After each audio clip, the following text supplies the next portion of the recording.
Buenas tardes a todos, gracias por acompañarnos en otra sesión de nuestro seminario universitario de la cuestión social. En esta ocasión, pues, tendremos una reunión que a nosotros nos llena de gusto y satisfacción no solo por el tema, que nos va a llenar de preocupación, sino por nuestro invitado, que es el doctor Juan Ramón de la Fuente. No necesito repasar su currículum, solo les diría, eso sí, porque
interpretarla, las diferentes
de diferentes maneras, fuentes de inspiración.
En primer lugar, el comentario mandado a hacer de Mario Luis Fuentes, y luego, como acostumbramos a hacerlo aquí, pues doy la palabra al resto de nuestros colegas para luego escucharte a ti en una reflexión final.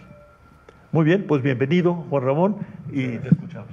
Muchas gracias, Rolando, Mario Luis, buenas tardes. La verdad es un gusto estar en esta sesión, en este seminario, por muchas razones. En efecto, como decía Rolando, es un proyecto que en su momento conocí desde su concepción. La verdad es que era un proyecto necesario en la universidad y como ocurre en nuestra casa cuando surgen planteamientos de esta naturaleza, pues simplemente ocurren, ¿no? Aquí sí es posible que las ideas se materialicen en proyectos. Yo sigo pensando que eso es una de las grandes fortalezas de la universidad, que a veces no se enuncia suficientemente claro, pero eso es lo que nos hace diferentes. Aquí las ideas se convierten en proyectos con mucha frecuencia y las utopías se convierten en realidades con mucha frecuencia, porque detrás de cada uno de los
una idea general, sujeta a discutirse y analizarse, es si no va siendo tiempo de que a la cuestión social la enmarquemos más dentro de lo que debía ser la cuestión psicosocial, para entender mejor las consecuencias de lo que hay detrás de todos estos procesos y de todas estas circunstancias que nos van planteando cada vez, en mi opinión, un entramado más complejo. Y creo que parte de la complejidad se lo da, en todo caso, esta dimensión psicológica para entender mejor los procesos sociales, o por lo menos, si no los logramos entender mejor, darnos cuenta de que detrás de muchos de ellos es que por supuesto que existe un componente emocional que por lo menos los matiza, por lo menos en ciertos momentos, en ciertos tiempos, les da una connotación diferente. Y en el caso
conocen muy bien, pero con un enfoque que espero algunos de ustedes lo pudieran encontrar complementario.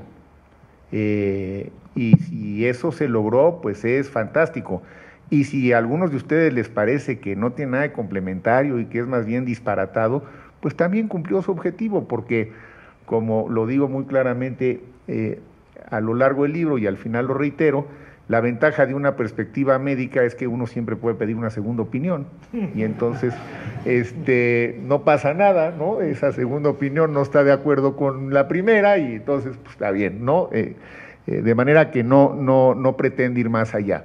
Pero la idea sí es, en efecto, Rolando, tratar de salirnos de la perspectiva dualista, de separar, ¿no? lo emocional de lo físico y decir es que no se puede entender el malestar si no nos damos cuenta que lo que hay detrás es un dolor que todos hemos experimentado y que el malestar es una expresión emocional, porque finalmente el malestar no deja de ser eso, es una emoción que se expresa de múltiples maneras y que cuando adquiere proporciones, digamos, poblacionales, pues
explicar lo que está pasando si no le damos un valor a todo esto, ¿no? Nos hemos cansado de decir que el problema de este país en materia de violencia es que es una epidemia, técnicamente hablando, así como los economistas le meten números a veces a lo que decíamos y aciertan, no siempre, pero con alguna frecuencia aciertan, pues también en el ámbito médico y psicológico le metemos números y cuando se rebasan ciertas tasas de homicidios por un número de habitantes, hablamos técnicamente de que hay una epidemia. No es un discurso. Cuando yo digo hay una epidemia de violencia, lo digo en el libro, es porque cumplimos con los criterios técnicos desde hace mucho tiempo, pero no pasa nada, no hay una respuesta. Llevamos no sé cuántos precandidatos y candidatos asesinados en este proceso electoral como expresión de la epidemia de violencia que vive México. Porque la epidemia aquí está, es como cuando tienes una epidemia de cólera, cuando tienes una epidemia de sida, cuando tienes una epidemia de influenza, se muere gente, porque estás bajo un fenómeno que ha rebasado, ¿no? digamos, ciertos parámetros y que adquiere una dimensión distinta y se vuelve epidémico. Y si se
generar algunas reacciones y algunas respuestas en diversos sectores y luego escribirlo con cierta sencillez, ¿no? Sin pretensiones, porque luego los académicos también incurrimos en una suerte de vanidad intelectual y nos ponemos demasiado exquisitos y entonces no llegamos a la gente. Y a mí me interesaba escribir algo que sí pudiera llegar, que sí pudiera ser suficientemente entendido por amplios sectores de la población, que no requirieran necesariamente de una formación intelectual muy sofisticada.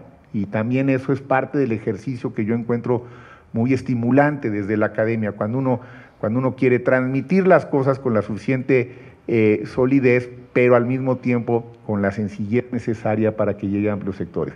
Bueno, me dicen en Grijalbo, en Random House, que se ha vendido muy bien el libro, lo cual me da mucho gusto. Quiere decir que pues algunos de estos objetivos se lograron, y la semana que entra lo voy a presentar en España y lo va a comentar Felipe González, lo cual me halaga muchísimo, y a ver también, porque resulta que en España, pues cuando lo vieron dijeron, oye, aunque hablas mucho de México, la verdad es que en España nos pasa un poco también lo mismo, ¿no?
Al orden global que estaba establecido hasta antes de que él llegara al poder de los Estados Unidos.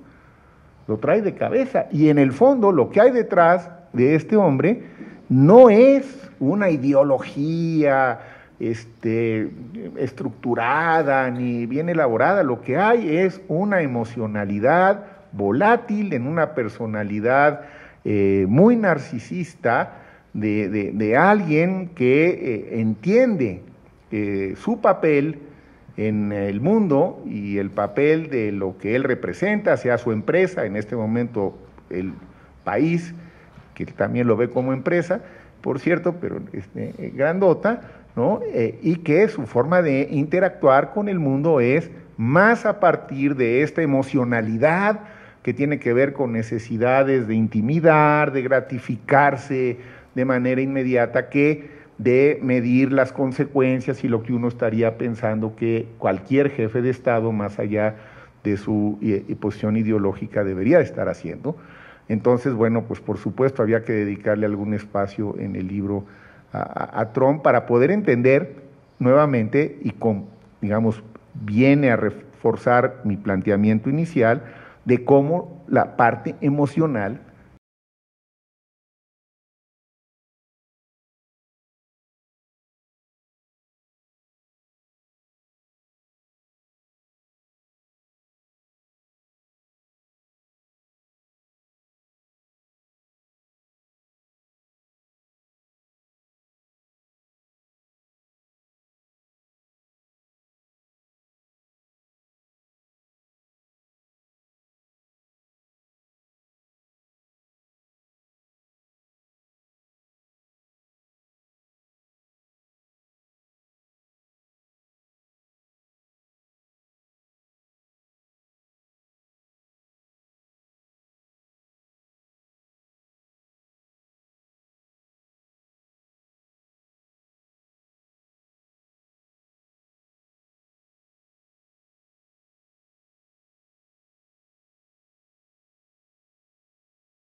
que fue Erich Fromm, y que también le dedicó buena parte de sus estudios a entender un poco la dimensión psicosocial del mexicano, del campesino mexicano. Fromm, que fue una gente que viene de la misma escuela de Frankfurt, compañero de Marcuse y de algunos otros pensadores, con quien por cierto solía discutir mucho con Chema Pérez Gay, cuál ha sido la trascendencia real de la escuela de Frankfurt, ¿no? en el mundo, por lo menos en el mundo occidental. Entonces, bueno, pues no hay más detrás del libro, ahí están los capítulos, creo que algunos quedaron más logrados que otros, hay un hilo conductor y la idea es entonces